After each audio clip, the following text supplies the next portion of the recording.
Bonjour à toutes et à tous, c'est Kay, j'espère que vous allez tous très bien. Aujourd'hui, on se retrouve pour une nouvelle vidéo. On a le marché crypto qui est plutôt sur un niveau de pivot, je dirais, plutôt dans une supply et on serait potentiellement en train de distribuer. Enfin, je dis potentiellement, mais selon moi, j'ai eu mes confirmations du moins pour les distributions qui ont lieu. Donc, je m'attends au retracement à présent. Retracement ou continuation baissière, on verra ça lorsqu'on sera un petit peu plus bas.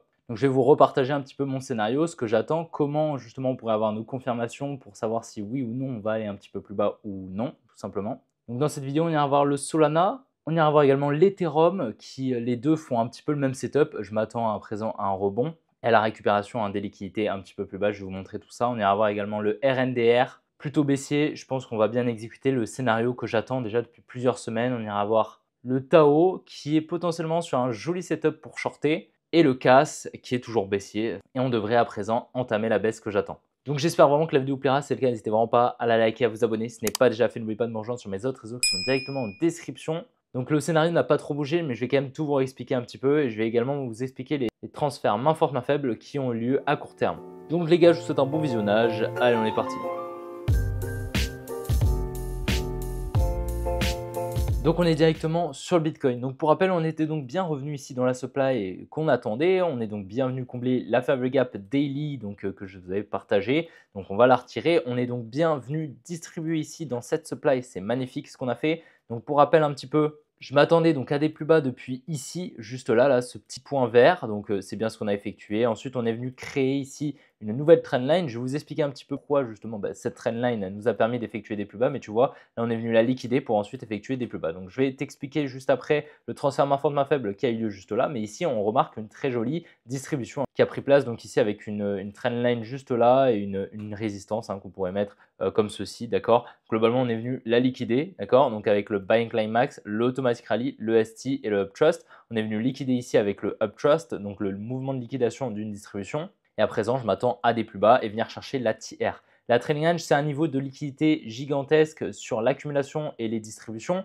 C'est un niveau à venir récupérer avant un quelconque retournement avec de fortes probabilités. D'accord. Il y a de fortes probabilités, en fait, d'énormes probabilités même, je dirais, qu'on vienne la chercher avant un quelconque retournement potentiellement. Potentiellement retournement, pourquoi? Parce qu'il y a deux scénarios une fois qu'on vient chercher une tiers. Soit on réaccumule, on repart à la hausse et à ce moment-là, on forme une grosse réaccumulation. Soit on vient directement continuer à la baisse et à ce moment-là, on vient beaucoup plus bas. D'accord. Mais dans tous les cas, le scénario de retournement se passe dans tous les cas sous la tiers avec de très fortes probabilités en général. Donc c'est pour ça que je m'attends à la récupération ici de ce niveau, le niveau des 62 228 $ ici. Donc c'est un gros niveau de liquidité. En plus de ça, on a des equal lows juste là avec donc ce support. Donc c'est confluent justement avec le niveau de la trailing range qui est juste ici au niveau de l'automatic rally de cette distribution juste ici. C'est une grosse distribution qui peut potentiellement vraiment nous emmener juste ici. C'est pour ça que je surveille grandement ça.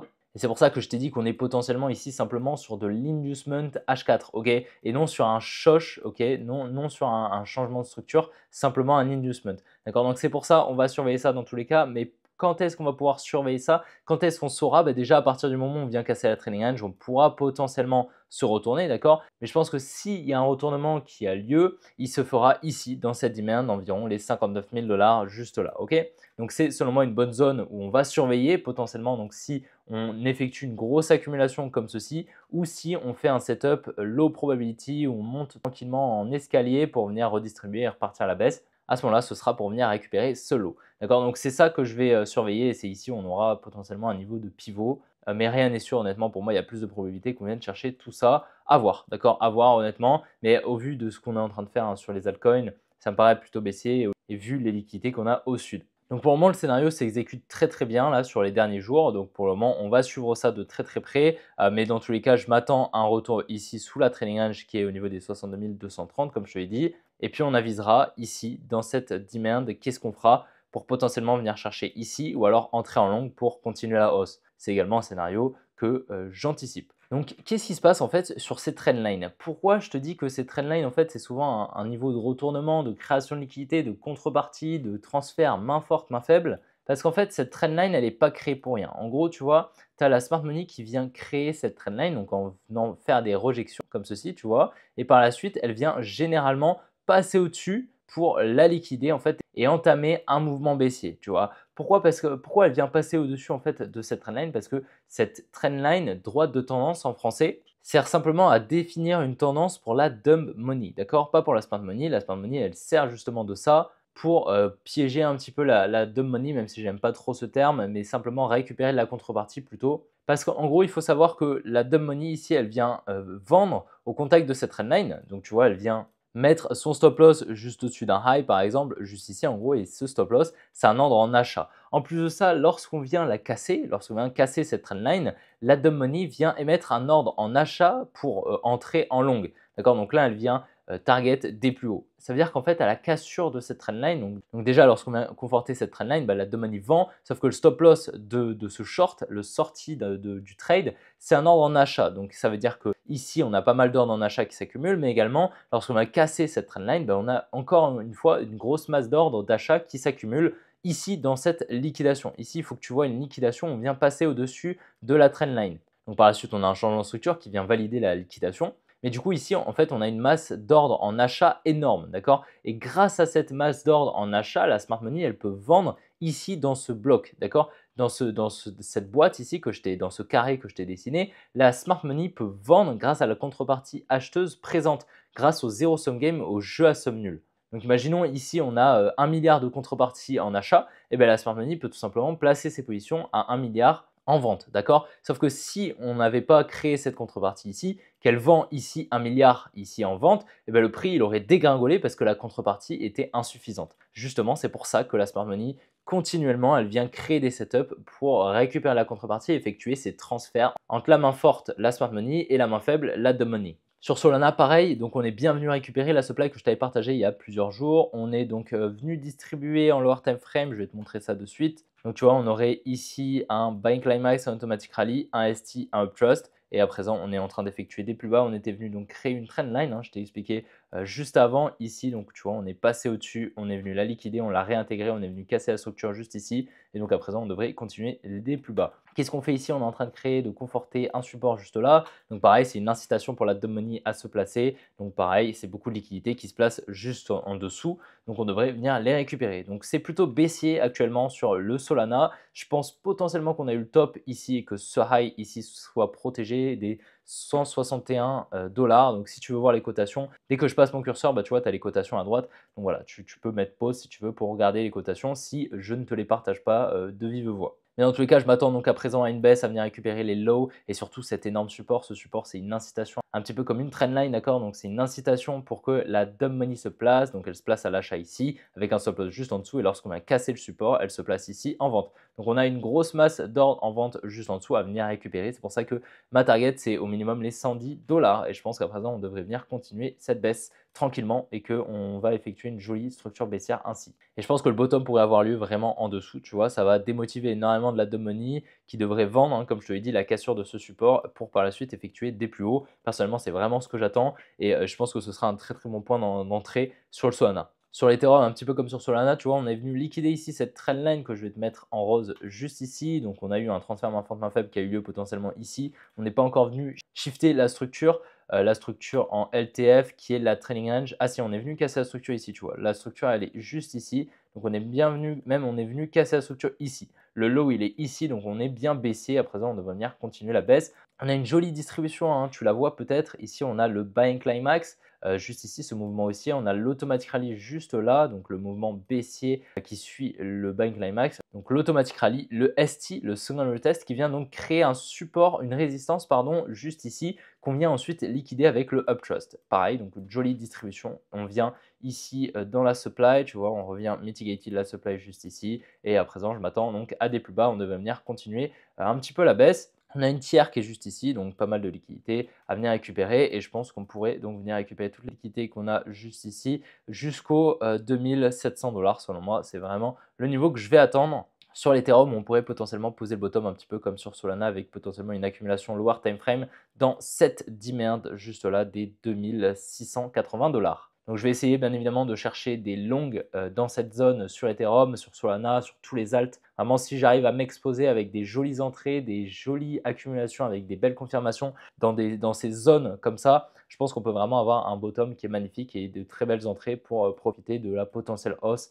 qui aurait lieu juste après. sur le Tao. Donc le Tao, j'attendrai potentiellement une entrée. Donc ici, on va monter un petit peu en time frame, un petit peu plus. En gros, je t'ai montré la dernière fois la Fable Gap qui est en vert. Donc c'est une zone où la Smart Money n'était jamais revenue. Donc on va la retirer juste après, mais je vais t'expliquer. Donc on est bien venu la combler, comme tu le vois juste là avec cette hausse juste ici, un second moment haussier. Donc on va pouvoir, en fait, on l'avait déjà raffiné, hein, mais on l'avait remanié un petit peu la dernière fois. Donc on pourra la raffiner comme ceci. On est donc bien revenu dedans, bien effectuer l'application. Donc c'est magnifique pour le moment. Il est fort probable qu'on ait le top, d'accord. Je vais potentiellement prendre un trade dans le lower time frame parce qu'en fait, on a une jolie distribution qui prend place juste ici. Tu vois, on a le buying climax, juste ici l'automatic rally. On a le ST, on pourrait mettre ici ou bien ici. Ce serait plus pertinent, je pense, de le mettre ici ou bien là. Donc en fait, on vient créer une résistance ici, une trendline qu'on vient liquider juste ici avec le uptrust juste là. Donc j'attends le changement de structure pour potentiellement rentrer en short juste ici. Donc le changement de structure qui aurait lieu au 320,26 $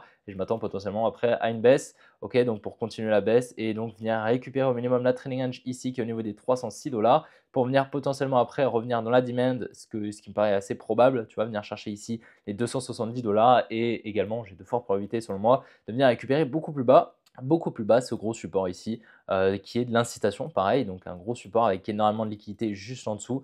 Donc selon moi le bottom pourrait se poser ici, tu vois, dans cette demand des 153 $. Ce serait vraiment assez probable et assez pertinent selon moi. Donc voilà, on aurait potentiellement un joli trade de 8.2 R à voir, à potentiellement prendre, donc je vais surveiller ça juste après la vidéo. Ce sera vraiment une jolie entrée, mais la meilleure entrée qu'on pourrait avoir, ce serait ici potentiellement un long avec toute cette contrepartie. Si la smart money s'en sert pour accumuler ses positions, récupérer la contrepartie et injecter ses positions à l'achat, on pourrait vraiment se mettre de son côté et nous positionner comme elle pour profiter de la potentielle hausse qui aurait lieu après. Sur le CAS, il faut remarquer toutes ces liquidités en higher time frame là que je t'avais déjà fait remarquer. On a tous ces lows ici qui détiennent énormément de liquidités. Donc je m'attends toujours à un changement de structure en moyenne time frame environ en H4.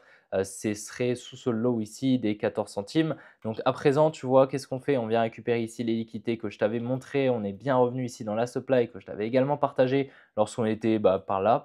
Tu vois, j'attendais la liquidation ici donc de ces highs pour venir récupérer la supply. Donc on est bien revenu dedans, on a distribué ici, on est venu créer une résistance avec une liquidation juste là. Je ne vais pas te les montrer à chaque fois, d'accord. Mais globalement ici, pareil, on vient créer une trendline, tu le vois juste ici, qu'on vient liquider, on passe juste au-dessus, on repasse juste en dessous. Et donc là, on crée pareil une trendline qu'on va venir liquider et on devrait venir continuer à baisse. On devrait avoir un rebond ici dans cette demand juste là, potentiellement après pour redistribuer, repartir à la baisse. Donc voilà, selon moi, il y a vraiment de fortes probabilités qu'on vienne liquider ici tout ça, d'accord, tout ce qu'on a là. Maintenant, si on a un retournement, ce sera ici dans cette demand. On pourrait potentiellement ici repartir à la hausse. Potentiellement, d'accord, je dis ça. En plus de ça, tu vois, on a une trendline juste ici, donc peut-être que la liquidation servira de contrepartie pour réinjecter des positions à l'achat, peut-être, d'accord, c'est une possibilité. Maintenant, je pense pas, je pense qu'il y a quand même de fortes probabilités de venir chercher beaucoup plus bas sur le CAS, vu toutes les liquidités qui sont au-dessus, tous les lows qui n'ont pas été liquidés. Donc selon moi, c'est assez probable. Dans tous les cas, j'ai plus de casse. Comme tu le sais, j'ai vendu quand on était par là, tu vois, avec la distribution lower time frame que je t'avais partagé. Donc je rachèterai un petit peu plus bas et s'il part sans moi, tant pis. Je suis déjà positionné sur beaucoup d'autres alts, beaucoup plus intéressants avec un risk reward bien plus intéressant. Là, honnêtement, tu vois, jusqu'à la TH, on est sur un 12%, donc c'est vraiment pas très intéressant. Je m'attends à une jolie baisse, hein, je pense à un 60-70% peut-être de baisse, ça ne m'étonnerait pas. Sur le RNDR, ce qu'on fait à court terme, c'est magnifique. On continue ici de conforter ici ce support, d'accord. Donc on a la demande ici qui se place en masse à l'achat, d'accord, avec un stop loss juste en dessous. Donc c'est super. Elle pense que ce support est très solide. Donc lorsqu'on va venir le casser, ici, il va y avoir énormément d'ordres en vente qui vont être libérés, ce qui pourrait servir à la smart money pour se placer, tout simplement, d'accord. Donc c'est ce qu'on va attendre. En tout cas, je m'attends donc à un retour ici au 4.8. Personnellement, je vais en racheter sur mon compte perso. Ici, lorsqu'on a un dans la demand, pour le moment, j'en ai pas racheté. Donc je vais attendre un petit peu. On a également un ordre sur le challenge. Donc voilà, pour le moment j'attends. Ici, qu'est-ce qu'on fait? On vient liquider ici cette trendline, tu vois, cette trendline ici. Donc c'est de la liquidité, on vient passer juste au-dessus, on la réintègre. Donc on a une jolie distribution, un buying climax, automatic rally, ST, uptrust, UTAD. Tu vois, double liquidation ici, donc magnifique. Et à présent, je m'attends à la récupération ici de toutes ces liquidités qui n'ont pas encore été récupérées, une petite accélération baissière pour venir chercher un petit peu plus bas. Sur la NDR, honnêtement, c'est assez pertinent. Donc voilà, j'espère vraiment que la vidéo t'a plu. Si c'est le cas, n'hésite vraiment pas à la liker, à t'abonner si ce n'est pas déjà fait. N'oublie pas également de me rejoindre sur mes autres réseaux qui sont directement en description. Et puis, si tu veux t'inscrire sur un exchange, tu as deux liens qui sont directement en description. Ça pourra te servir si tu souhaites trader, acheter des cryptos. Ça peut être intéressant. On va vraiment arriver sur des niveaux qui vont être intéressants pour s'exposer au marché potentiellement. Donc, je t'invite à t'inscrire sur un exchange centralisé, tu as BitGet et BitGeeks qui peuvent être intéressants pour toi. Tu auras également des rabais sur les frais. Donc j'espère que les petites explications sur la contrepartie, les transferts main forte main faible t'ont plu. Je sais que vous aimez bien un petit peu toutes ces explications. Donc je vais essayer d'en faire de plus en plus, hein. J'essaye à chaque fois d'expliquer comme je le peux au plus simple. J'essaye de faire au plus simple, mais c'est vrai que c'est des termes un petit peu techniques, hein. On est sur une compétence qui est quand même assez technique, mais avec le temps, vous allez y arriver de plus en plus à comprendre un petit peu tout ce que je dis. N'oubliez pas de liker la vidéo si elle vous a plu, et puis on se retrouvera demain pour une prochaine vidéo. Je vous souhaite une bonne après-midi. Allez, ciao les gars!